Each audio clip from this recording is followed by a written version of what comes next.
Hello friends, welcome back to the new video. If you are the new viewer on my channel, so don't forget to subscribe my channel and like the video.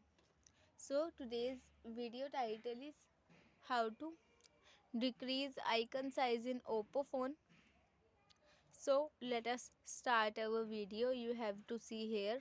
There was many different app icon shown in your mobile phone. You have to see here, so you have to firstly move up and see there was many different app icons shown in your mobile phone like that. So firstly you have to move on that setting icon, so click on that. Then you have to see there was many different app icons shown in your mobile phone and different option plays different function on your mobile phone. You have to see here.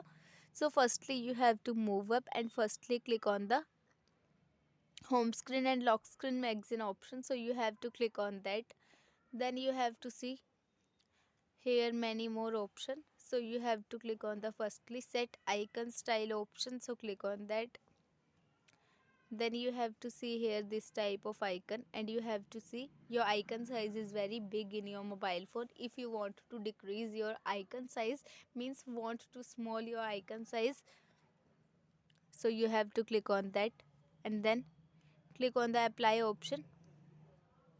In this way icon sizes decrease in your mobile phone like that, you have to see here. So I hope this video helped you, so please subscribe my channel and like the video. Thank you so much for watching our video. If you have any query regarding any function of mobile phone or PC, so please comment us. Thank you so much for watching our video. We will meet you soon with next video. Thank you.